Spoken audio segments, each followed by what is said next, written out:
Yo. Payday, you want payday, I know that. Has Canelo Alvarez lost a step? Well, that's what I want to talk about in this video. What up, Fight World? It's your boy Ego, and I'm back with some more boxing. Now, let's jump right into it. Ego thoughts. Canelo Alvarez, the question, has he lost a step along the way?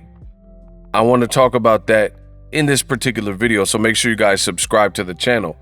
Surprisingly, at the Canelo Charlo press tour, it was either at the New York or the Los Angeles stop, Canelo Alvarez talked about silencing the critics with this fight with Jermell Charlo, and basically made it sound like he knows that the critics are talking about his last fight. He says, he talked about this, we'll see. People are asking, he was literally responding to these concerns. Has Canelo Alvarez lost a step? And he says, we'll see if I lost a step in this fight.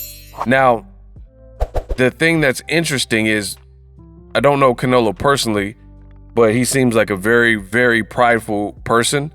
So the fact that he's even acknowledging it, because he's always had people who have criticized elements, even me, I've criticized elements of his career. So that being said, he's always had that.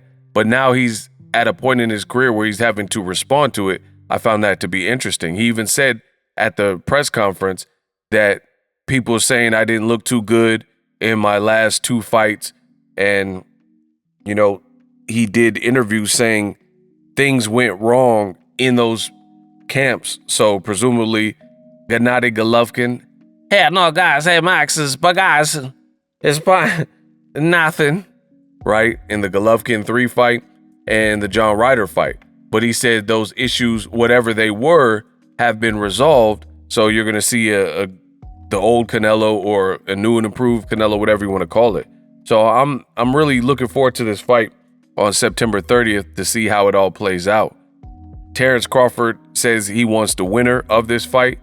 And, that's another reason for people to check this particular fight out.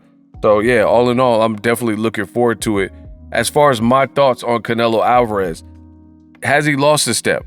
I would say yes. If I'm just being real, I think Canelo is 33 years old or whatever age he is, but he's an old 33. And it's because he has a chin, and I'll explain in a second, and because he's been fighting since he was 15 years old. So he has more fights than anybody else in his age group that fights in America. Like American stars, basically. Danny Garcia, Crawford, anybody else that's American that fights in America, Canelo got like 60 fights. So he's been fighting for a long time. That's a lot of wear and tear on your body.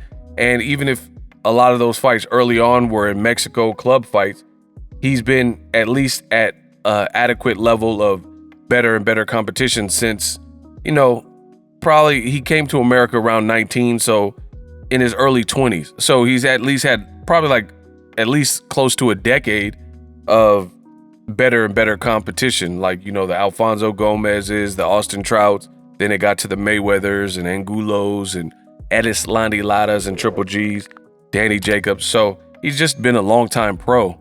So I would definitely say he's lost a step. And I think part of it is Canelo's fault as well. He can't really control the wear and tear in his body and years in the game and stuff like that. You can only try to preserve it with cryotherapy and just recovering your body, taking rest when needed. But the reason why I say that Canelo Alvarez partly caused it is because Canelo Alvarez, he has done certain things in his career, like moving up in weight. And in my opinion, he could have stayed at 160 a lot longer. He would have had to fight likely Jermell Charlo and Demetrius Andrade. And he kind of rushed that division, and he was like unifying, fought Danny Jacobs in the unification, and then he bounced and then moved to 75 to fight Kovalev, and then he moved back down to 168. 168 at the time was kind of a lighter division than 160, so he knew he can become undisputed there, and he kind of stayed that course. So I think he moved through the divisions far too rapidly. Like, and that's kind of concerning for a fighter who is that around that age. Like, but maybe his body couldn't hold the weight or whatever, so he wanted to give his body a break. I used to hear Canelo Alvarez, I'm talking about 2013-ish when he was fighting Mayweather, they said his walk-around weight was close to 200 pounds or 200 or better. That's literally what someone told me back then. So if that was the case and his walk-around weight was much heavier and he's been that way, so, you know, maybe his body outgrew the divisions really rapidly. But for whatever reason, I think that put even more wear and tear, because as he moved to 168 and especially 175 for those two fights, he had to fight much bigger guys. Kovalev, Bivol, you know, even guys like Caleb Plant, all these guys are significantly bigger. So that also put wear and tear in his body, as opposed to if he would have stayed at 160 and tried to become undisputed there. I think that weight was a bit more natural, and he just bounced around. But it is what it is. Let me know if you guys think Canelo lost a step. I also think that's why he's picking Jermell Charlo, that's coming from 154, because that gives him a significant weight advantage, bringing a guy up as opposed to somebody who's already at the weight like David Morrell Jr. or, of course, David Benavidez. But it is what it is. Still a big fight with big names. Let me know how I did in this video. Best in the business, and I'm out.